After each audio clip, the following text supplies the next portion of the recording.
नमस्कार मित्रांनो. तुम्ही दरवर्षी होळी पेटवता, होलिका दहन पाहता. पण त्या भडकणाऱ्या आगीत नेमका कोणाचा अहंकार जळून खाक झाला हे तुम्हाला माहिती आहे का? एका लहानशा निष्पाप मुलाने जगातील सर्वात शक्तिशाली राक्षसाला कसे हरवले आणि जिला अग्नीत कधीच न जाळण्याचे वरदान होते, ती होलिका स्वतःच त्या आगीत कशी भस्मसात झाली? मित्रांनो, ही सुंदर कथा बनवण्यासाठी मी मनापासून खूप मेहनत घेतली आहे. तुमचं प्रेम मला नेहमी पुढे जाण्याची ताकद देतं. मेहनतीचं फळ म्हणून तुम्ही या व्हिडिओला लाईक करा आणि चॅनलला सबस्क्राईब नक्की करा. तुमची एक कमेंट मला खूप ऊर्जा देते. मित्रांनो, हा व्हिडिओ शेवटपर्यंत नक्की पहा, कारण या कथेच्या शेवटी जे रहस्य उलगडणार आहे ते तुम्हाला थक्क करून सोडेल. प्राचीन काळची ही गोष्ट आहे. पृथ्वीवर एका अतिशय क्रूर आणि शक्तिशाली राक्षसाचे राज्य होते. त्याचे नाव होते हिरण्यकश्यपू. तो कोणी सामान्य राक्षस नव्हता. त्याचा सख्खा भाऊ हिरण्याक्ष याचा वध भगवान विष्णूंनी वराह अवतार घेऊन केला होता.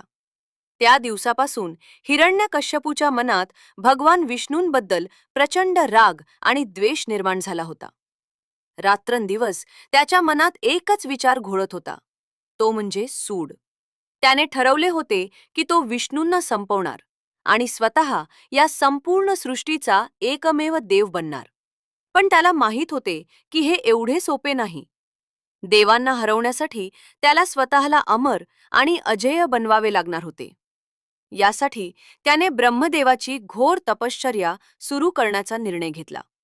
तो एका निर्जन आणि भयानक पर्वतावर गेला. तिथे त्याने अन्न, पाणी आणि झोप यांचा पूर्णपणे त्याग केला. वर्षानुवर्ष तो एका पायावर उभा राहून ब्रह्मदेवाचे ध्यान करू लागला. ऊन, वारा, पाऊस कशाचीही त्याने पर्वा केली नाही.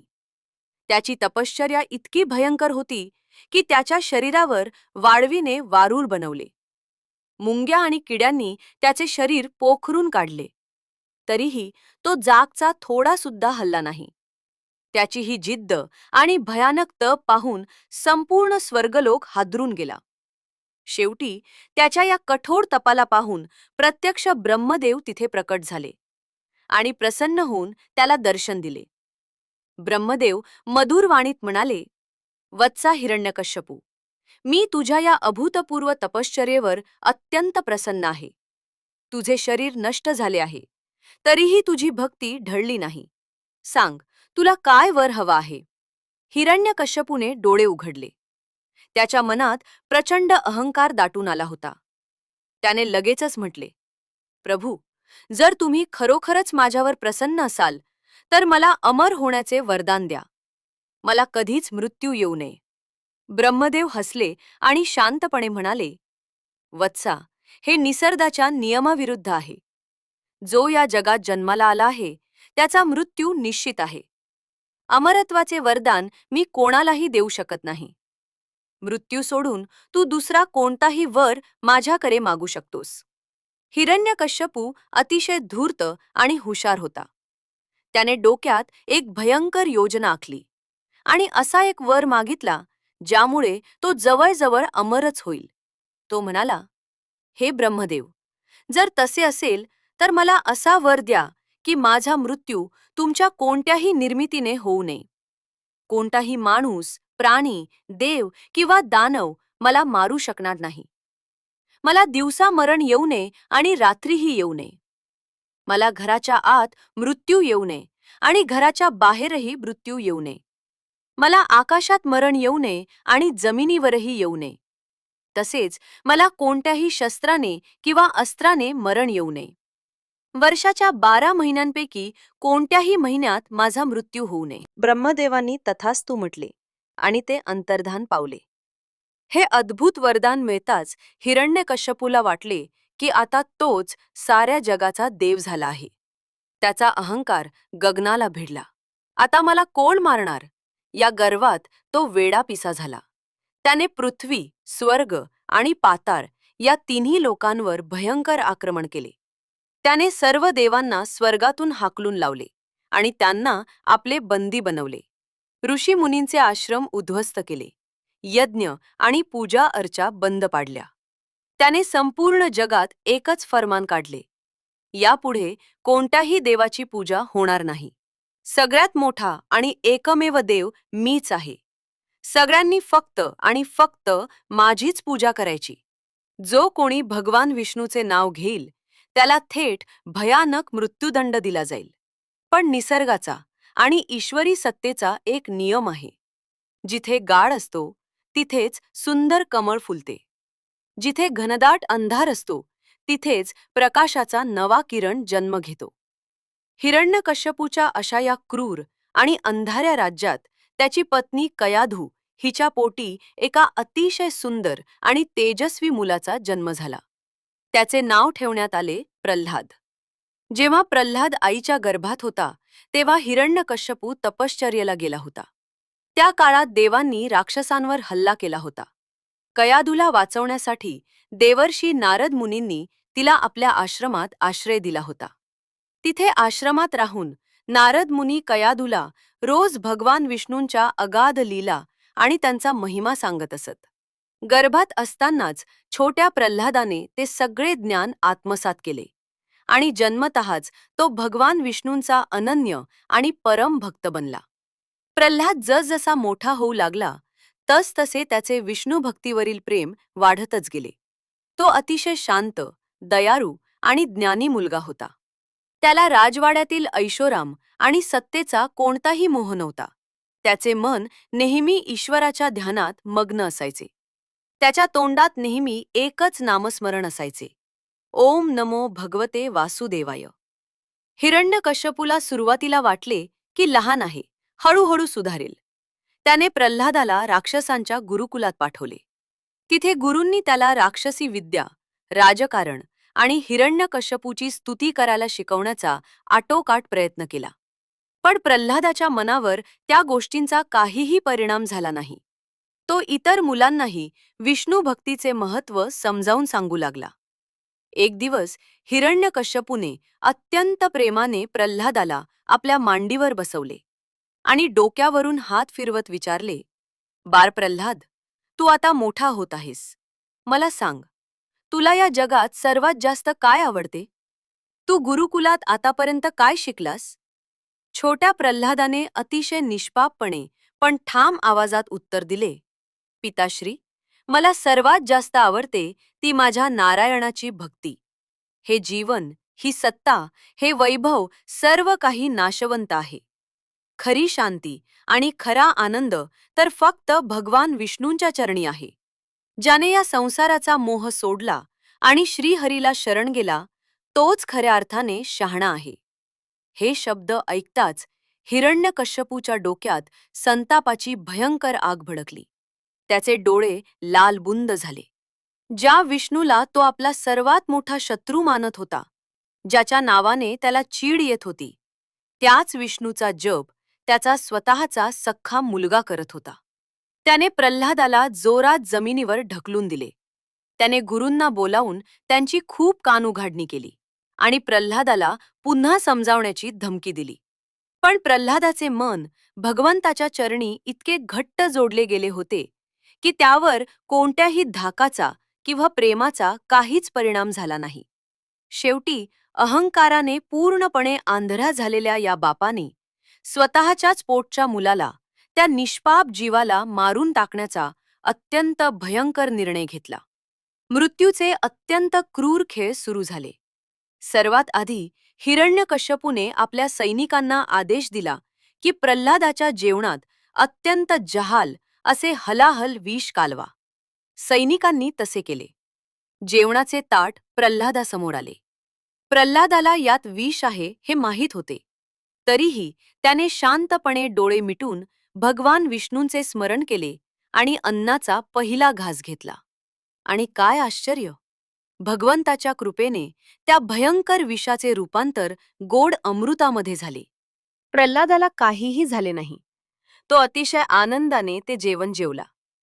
हिरण्यकश्यपू हे पाहून थक्क झाला, पण त्याचा राग अधिकच वाढला. त्यानंतर त्याने दुसरा प्रयत्न केला. एका पिसाळलेल्या, भयंकर अशा जंगली हत्तीच्या पायाखाली प्रल्हादाला तुडवण्यासाठी सोडण्यात आले. तो हत्ती सोंड उंचावून भयंकर चित्कार करत प्रल्हादाच्या अंगावर धावून आला. जमिनीला हादरे बसत होते. पण प्रल्हाद तिथेच हात जोडून, डोळे मिटून अत्यंत शांत उभा होता. त्याच्या मनात जराही भीती नव्हती. तो हत्ती प्रल्हादाजवळ आला आणि अचानक एकदम शांत झाला. त्याचे पिसाळणे थांबले आणि त्याने प्रल्हादासमोर आपले गुडघे टेकून सोंड उंचावून त्याला नमस्कार केला. हे दृश्य पाहून सर्व सैनिक घाबरले. हिरण्यकश्यपूची चिडचिड आता शिगेला पोचली होती. त्याने प्रल्हादाला एका अतिशय उंच आणि भयानक कड्यावरून खाली दरीत फेकून देण्याचा आदेश दिला. सैनिकांनी त्याला कड्यावरून खाली ढकलले. हजारो फूट खाली पडत असतानाही प्रल्हादाचे डोळे विष्णूंच्या ध्यानात होते. आणि जमिनीवर आदळण्याआधीच भगवान विष्णूंनी स्वतः अदृश्य रूपात येऊन त्या चिमुकल्या भक्ताला आपल्या हातात अलगद झेलले. प्रल्हादाच्या अंगावर एक साधा ओरखडाही आला नाही. त्यानंतर विषारी नागांनी भरलेल्या एका अंधाऱ्या खोलीत प्रल्हादाला कोंडून ठेवण्यात आले. पण त्या भयंकर सापांनी त्याला दंश करण्याऐवजी त्याच्या भोवती विळखा घालून आणि फणा काढून त्याचे एका छत्रीप्रमाणे रक्षण करण्यास सुरुवात केली. अनेक प्रयत्न करूनही प्रल्हाद मरत नाही हे पाहून हिरण्यकश्यपू प्रचंड हताश झाला होता. त्याला काहीच समजत नव्हते की या लहान मुलाला मारता का येत नाहीये. त्याच्याकडे अशी कोणती जादुई शक्ती आहे जी त्याला वाचवत आहे. तेव्हा तिथे आली त्याची सख्खी बहीण. तिचे नाव होते होलिका. होलिका ही एक अत्यंत मायावी आणि शक्तिशाली राक्षसीण होती. ती दिसायला भयंकर आणि मनाने अतिशय क्रूर होती. तिच्याकडे एक जादुई चादर होती जी तिला प्रत्यक्ष ब्रह्मदेवाकडून वरदान म्हणून मिळाली होती. त्या चादरीचे वैशिष्ट्य असे होते की ती अंगावर ओढून कोळीही धगधगत्या आगीत बसले तरी त्या आगीचा शरीराला कोणताही स्पर्श होत नसे. ती चादर अग्नीपासून पूर्णपणे संरक्षण करत असे. होलिका मोठ्या गर्वाने आणि क्रूर हसत आपल्या भावाला म्हणाली, दादा, तू अजिबात काळजी करू नकोस. मी या प्रल्हादाचा कायमचा काटा काढते. मी स्वतः या प्रल्हादाला माझ्या मांडीवर घेऊन एका धगधगत्या आगीत बसेन. माझ्या अंगावर ती जादुई चादर असेल. त्यामुळे मी आगीत पूर्णपणे सुरक्षित राहीन. मला आगीची झळही लागणार नाही. पण तुझा हा शत्रू, हा प्रल्हाद मात्र त्या आगीत तडफडून जळून खाक होईल. त्याची राख उडेल. हिरण्यकश्यपूला ही योजना खूप आवडली. त्याने लगेचच तयारी करण्याचे आदेश दिले. ठरवलेल्या दिवशी नगराच्या मध्यभागी एका मोठ्या मैदानात लाकडांची प्रचंड मोठी चिता रचण्यात आली. त्यात तेल आणि तूप ओतण्यात आले. संपूर्ण नगरातील लोक भीतीने थरथर कापत हा भयानक प्रसंग पाहण्यासाठी जमले होते. होलिका त्या चितेवर जाऊन बसली. तिने छोट्या प्रल्हादाला जबरदस्तीने पकडून आपल्या मांडीवर बसवले आणि ती जादुई चादर आपल्या अंगावर व्यवस्थित ओढून घेतली. प्रल्हादाच्या चेहऱ्यावर कोणतीही भीती किंवा दुःख नव्हते. त्याचे डोळे बंद होते आणि ओठांवर फक्त एकच नाम शांतपणे सुरू होते, ओम नमो नारायणाय श्री हरी रक्षमाम. हिरण्यकश्यपूने अत्यंत क्रूरपणे ओरडून आदेश दिला, आग लावा. क्षणातच सैनिकांनी त्या चितेला चारही बाजूंनी आग लावली. बघता बघता आगीच्या भयंकर ज्वाळा आकाशाला भिडू लागल्या. आगीचा लोळ आणि उष्णता इतकी होती की लोक मागे सरकले. सर्वांनी भीतीने आणि दुःखाने आपले डोळे मिटून घेतले. एका निष्पाप भक्ताचा असा भयानक अंत कोणालाही पाहवत नव्हता. पण मित्रांनो, जिथे खरा धर्म आहे, जिथे खरी भक्ती आहे, तिथे साक्षात देव उभा असतो. आगीमध्ये बसलेल्या प्रल्हादाच्या अढळ भक्तीमुळे निसर्गात एक प्रचंड मोठा चमत्कार घडला. अचानक आकाशात ढग दाटून आले आणि एक अतिशय वेगाचा, जोरदार आणि भयंकर वारा सुटला. तो वारा इतका वेगवान होता की होलिकेने स्वतःच्या अंगावर घट्ट ओढून धरलेली ती जादुई चादर थेट तिच्या अंगावरून उडून गेली. होलिका प्रचंड घाबरली. ती चादर पकडण्यासाठी धडपड करू लागली, ओरडू लागली. पण निसर्गाच्या आणि ईश्वराच्या शक्तीपुढे कोणाचा अहंकार काय टिकणार. ती उडालेली जादुई चादर हवेत गोल फिरत थेट छोट्या प्रल्हादाच्या अंगावर जाऊन पडली आणि तिने प्रल्हादाला सर्व बाजूंनी सुरक्षित गुंडाळून घेतले. आता परिस्थिती पूर्णपणे उलट झाली होती. होलिका त्या भयंकर आणि धगधगत्या आगीत विना चादरीची उघडी पडली होती. भगवान विष्णूंची लीला पहा. आगीचा प्रकोप आणखी वाढला, ज्वाळा अधिक भरकल्या आणि ज्या होलिकेला अग्नीत कधीही न जळण्याचा प्रचंड अहंकार होता, जी स्वतःला अमर समजत होती, ती स्वतःच त्या आगीत तडफडून, किंचारून आणि भयंकर वेदना सहन करत जळून भस्मसात झाली. तिचा तो दुष्टपणा आणि तिचा अहंकार त्या आगीच्या राखेत कायमचा मिसळून गेला. आणि जेव्हा काही वेळाने ती भयंकर आग पूर्णपणे विझली, धूर कमी झाला, तेव्हा जमलेल्या सर्वांनी एक अद्भुत दृश्य पाहिले.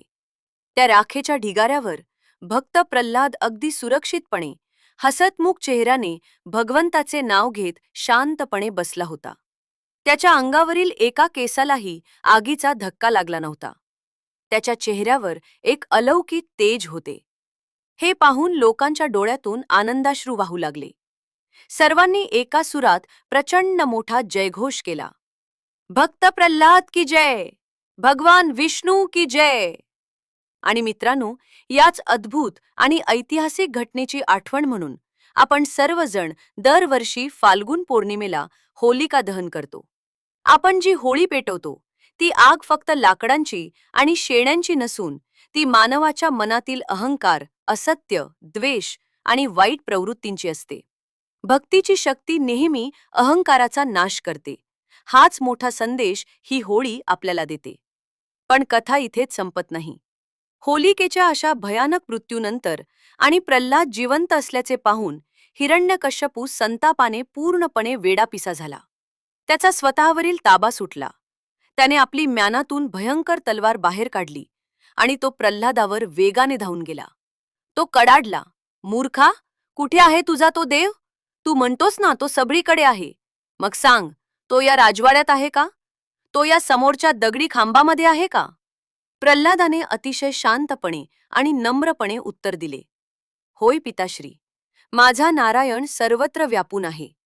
तो माझ्यात आहे, तो तुमच्यात आहे आणि हो, तो या दगडी खांबातही आहे. हे ऐकून रागाने आंधळ्या झालेल्या हिरण्यकश्यपूने अतिशय वेगात जाऊन त्या दगडी खांबाला आपल्या गदेने जोराची धडक मारली आणि क्षणात एक भयंकर आवाज झाला. तो मोठा खांब दुभंगला. त्यातून एक प्रचंड, भयंकर आणि कानाला बहिरे करणारी दैवी गर्जना झाली. ती गर्जना ऐकून संपूर्ण पृथ्वी हादरली. भगवान विष्णू तिथे प्रकट झाले होते. पण त्यांचे हे रूप अतिशय वेगळे आणि रौद्र होते. ते पूर्ण माणूसही नव्हते आणि पूर्ण प्राणीही नव्हते. त्यांचे अर्धे शरीर मानवाचे आणि वरचे अर्धे शरीर भयानक सिंहाचे होते. तो होता भगवान विष्णूंचा महाभयंकर नरसिंह अवतार. नरसिंह देवाने हिरण्यकश्यपूला पकडले. त्यावेळी ना दिवस होता ना रात्र. ती वेळ होती संधिकाळाची. नरसिंह देवाने त्याला ना घराच्या आत मारले ना बाहेर. त्यांनी त्याला राजवाड्याच्या उंबरठ्यावर धरले. त्यांनी त्याला ना आकाशात मारले ना जमिनीवर. त्यांनी त्याला आपल्या मांडीवर झोपवले आणि कोणत्याही शस्त्राचा वापर न करता आपल्या हाताच्या तीक्ष्ण नखांनी हिरण्यकश्यपूचे पोट फाडून त्याचा वध केला आणि या जगाला त्याच्या क्रूर अत्याचारातून मुक्त केले. सत्याचा आणि धर्माचा पुन्हा एकदा मोठा विजय झाला. तर मित्रांनो, ही होती होलिका दहनाची अतिशय रंजक आणि दिव्य कथा. त्यामुळे योग्य मुहूर्तावरच होलिका दहन करून आपल्या मनातील सर्व दुःख, राग आणि अहंकार या अग्नीत कायमचा समर्पित करा आणि दुसऱ्या दिवशी रंगांच्या उत्सवात सर्व मतभेद विसरून एकत्र या. मित्रांनो, ही सुंदर कथा बनवण्यासाठी मी मनापासून खूप मेहनत घेतली आहे. मेहनतीचं फळ म्हणून तुम्ही या व्हिडिओला लाईक करा आणि चॅनलला सबस्क्राईब नक्की करा. तुमची एक कमेंट मला खूप ऊर्जा देते.